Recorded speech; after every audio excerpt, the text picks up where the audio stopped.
Et yo tout le monde, on se retrouve pour une nouvelle vidéo, réaction live du chapitre 1028 de One Piece. Ça faisait longtemps que j'avais pas fait de vidéo, et depuis la dernière fois que j'ai fait une vidéo, il y a une offre légale qui est sortie sur Manga Plus pour pouvoir visionner One Piece en simulcan, si je dis pas de bêtises, en simul traduction, le dimanche à 17h, donc c'est après cette heure-là que je regarde en général One Piece maintenant. Je ne regarde pas les scans traduction qui sortent par exemple le vendredi, comme ça a pu être le cas. J'attends le dimanche et c'est parti ensemble pour une color spread chapitre 1028 Pachioretilorus. Ok. Ah oui, j'ai dû aussi esquiver les spoilers. J'avais juste vu la couverture qu'on voit actuellement qui représente un peu Smash Bros. Smash Bros qui va totalement terminé.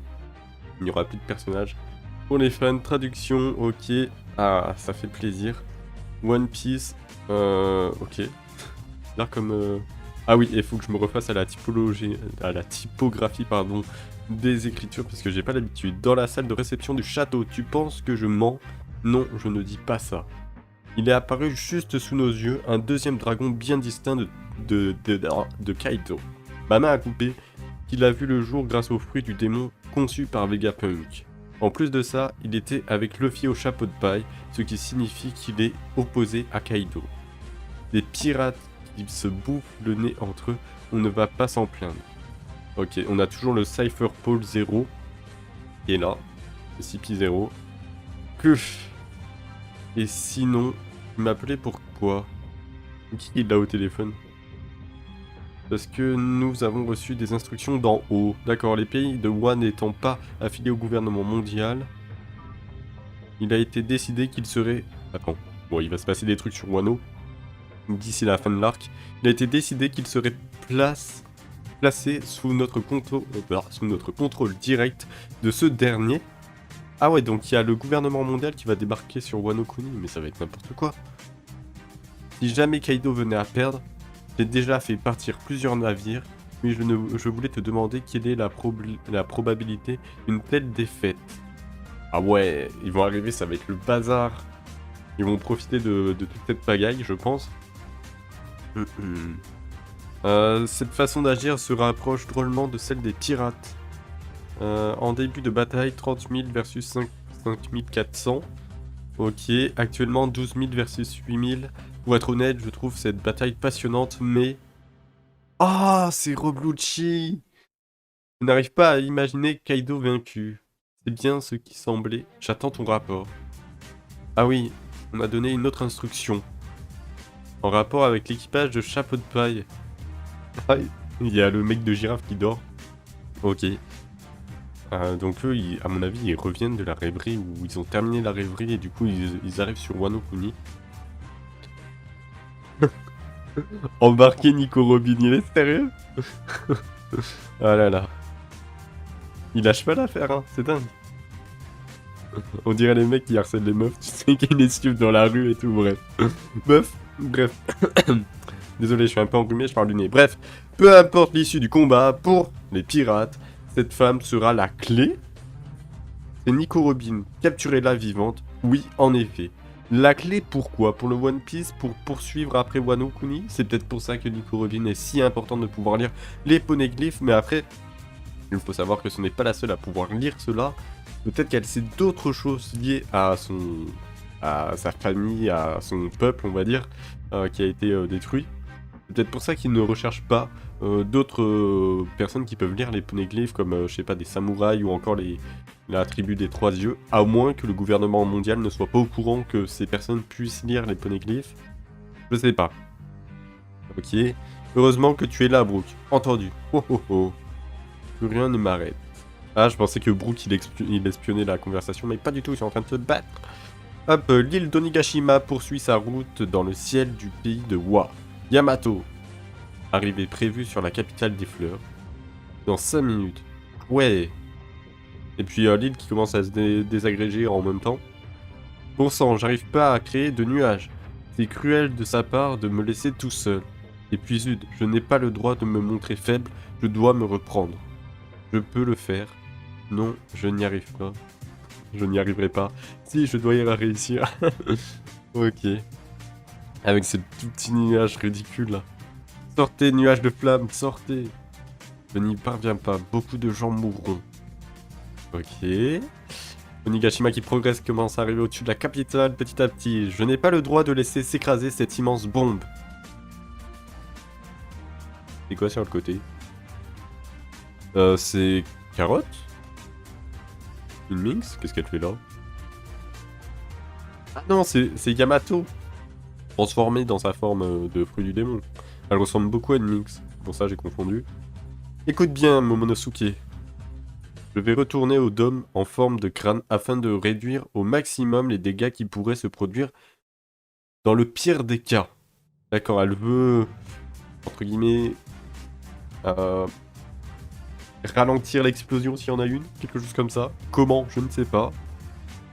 Le sous-sol du dôme dissimule un gigantesque arsenal qui contient une quantité colossale d'explosifs. Si nous ne faisons rien et que la collision a lieu, les dégâts seront multipliés par 2, par 10, voire encore plus. Ok, donc c'est vraiment une bombe à retardement, cette immense île qui est en train de flotter, qui arrive sur la fête, tout simplement. C'est un peu une bombe atomique, en quelque sorte, si on devait comparer ça avec le Japon. C'est un peu cette image qu'on a de cette île qui s'approche petit à petit. Ah, attends, Yamato, tu m'abandonnes. Je compte sur toi, Momonosuke. Ok, il y a des pirates de l'eau qui est là, ok. Je sais, une louve géante, tu peux le faire. Je sais que tu peux le faire. Ok, c'est des gens qui disaient une louve géante. Dans l'espace de concert situé sous le dôme. Ça n'arrête pas, hein. Oh, on a un combat avec Sanji. On l'avait pas vu dans le chapitre dernier. Donc, qui se bat du coup contre Queen. Ratio Punch. Il se prend tous les coups à Sanji, là. Comment il va faire vraiment? On va avoir un power-up ou un truc comme ça. Allez, sors là. Ah, il veut voir la Red Suite. Sors ta tenue de combat des Girma 66. Sanji, il l'a bien montré à King tout à l'heure, non? Ce n'est pas rêvé, tu as même disparu. C'est le pouvoir de la science de Judge, n'est-ce pas? Ah là là, je crois qu'il y a bel et bien eu un changement dans mon corps. Ah ouais, ça l'a fait muter? Sanji le mutant? Allez, Vingsmoke, mets cette fichue tenue.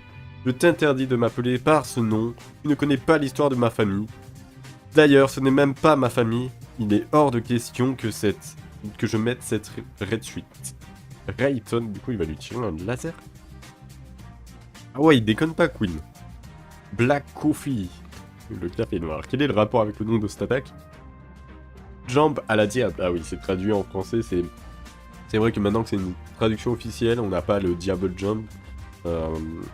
Faudra s'habituer aussi à ce que je lise comme ça et que des fois je vois pas trop le lien, mais en fait c'est le nom qui a été changé parce qu'il a été traduit officiellement bien, du coup. Donc, et non comme les scan trades d'avant.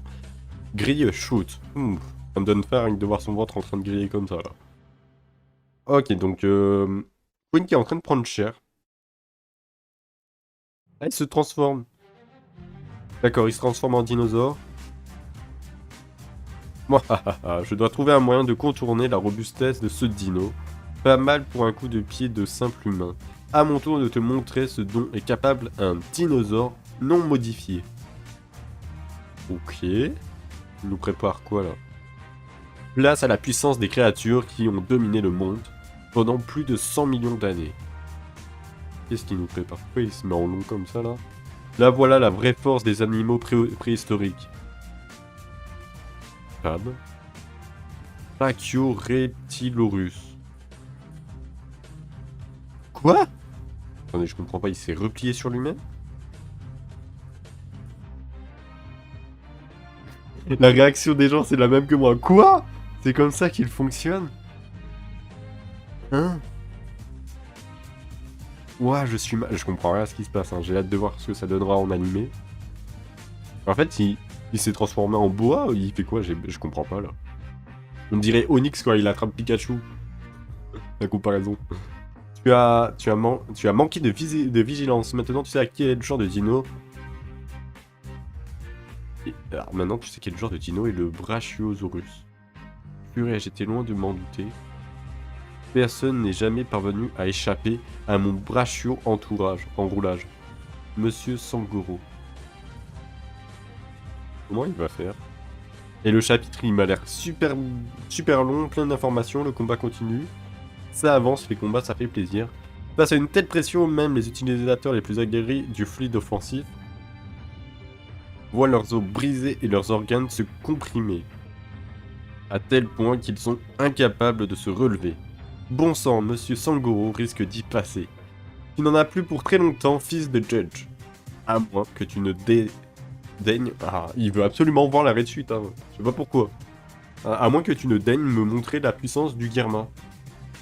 Auquel cas, je pourrais te relâcher, vois-tu. Hors de question. Regarde un peu ça. Si j'étais un Brachiosaurus classique...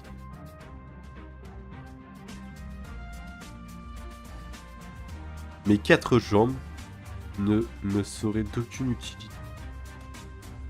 Et moi, je suis un scientifique. J'ai équipé mon corps de Brachiolocher. Il me suffit de prononcer ce nom pour que... Seigneur Queen.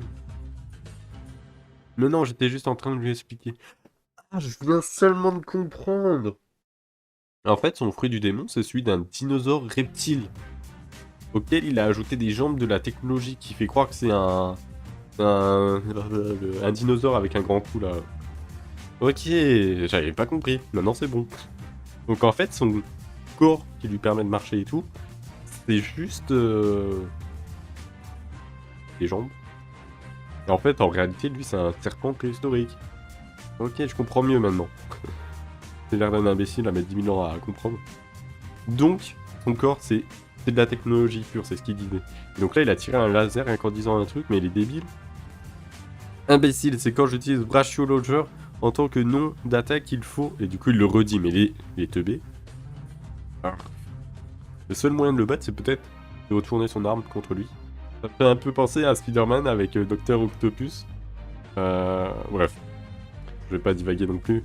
Au moins, j'ai eu le temps d'infliger mon étreinte finale. Tu es très certainement déjà mort. Hein, qu'est-ce qui t'arrive, Sanji? Ça va? C'est vrai qu'il est tout brisé là, il a l'air tout tordu. Bah, j'ai mal, mais j'arrive à me déplacer normalement. Arrête, Sanji, tu me fais peur. Tu t'es transformé en zombie. Votre squelette est entièrement brisé, monsieur Sangoro. Ne dis pas qu'il va se soigner ou qu'il a développé une résistance ou le fait de se soigner plus rapidement. Je sais pas. Punaise. Mais c'est quoi ce corps? En fait, il a peut-être pris tellement de coups que plus il prend de coups, plus il devient résistant. C'est peut-être ça le truc. Me serais-je éveillé au même pouvoir que le leur? Ah, il s'éveille. Non, on va voir ce qui va se passer. Il s'éveille peut-être, j'en sais rien, on va voir. Espèce de sale gosse. Ça y est, c'est remis. Attends, il s'est vraiment remis, Sanji? Sanji, ce n'est pas le moment de rêver assez, regarde derrière toi. Le grand coup... Attends, sa lame, elle s'est pétée. Sa lame, elle s'est pétée. Sur le coup de Sanji, il a rien. Mais c'est quoi ça? Oh non, je ne veux pas devenir ce genre de monstre. Quoi? À suivre. Ah oui, son corps c'est vraiment éveillé un truc de dingue. Je pensais pas. Alors, est-ce que par éveil, il va devenir contre son gré cette personne qui ne veut pas? Ou est-ce qu'au contraire, pour éviter de se développer comme ça, il va être obligé de mettre la Red Suite? À moins que la Red Suite renforce ce développement, je sais pas du tout. Dites-moi ce que vous en pensez dans les commentaires. Moi j'ai adoré ce chapitre. On voit qu'il y a Rob Lucci, le gouvernement mondial qui va débarquer sur Wano Kuni, je pense, après on en est fini avec Kaido, en espérant que Kaido soit KO. Il va peut-être permettre de mettre la pagaille sur l'île, peut-être de fuir de l'île, permettre aussi à Big Mom de fuir. Peut-être qu'on n'aura pas la fin de combat contre Big Mom sur Wano Kuni, je ne pense pas. Je pense qu'ils reviendront plus tard sur Whole Cake Island, ouais. Je vous lance des suppositions comme ça qui n'ont aucun rapport. Et puis là, Sanji qui est en train de se développer. Prochain chapitre, qu'est-ce qu'on pourrait avoir? Un retour avec Zoro? Ou peut-être un retour de face à face contre Kaido? Je pense que ça va faire ça. Ça va faire un coup face à Kaido, un coup Zoro, un coup Sanji. tout en ayant des interludes, on va dire, avec le gouvernement mondial et l'équipage. Par exemple, savoir si Momo va réussir à créer enfin ces fameuses flammes. Je vous rappelle qu'il y a toujours l'équipage de Big Mom qui doit être quelque part à la poursuite de l'île. Bref, on va voir ce qu'il en est dans le prochain chapitre. Il y a écrit à suivre. Malheureusement, on ne sait pas si ça veut dire qu'il y a une pause la semaine prochaine ou non. Ça, je n'en sais rien. Peut-être que c'est le cas, peut-être que non. Et si cela vous a plu, n'hésitez pas à me donner votre avis sur ce chapitre en description. En description, qu'est-ce que je raconte? Dans l'espace commentaire. Moi, ça m'a hypé de ouf. Ça faisait longtemps que j'avais pas lu, que je n'avais pas fait de vidéo. Je suis désolé, je suis un peu enrhumé, j'ai bégayé, je ne sais pas lire comme d'habitude. A plus.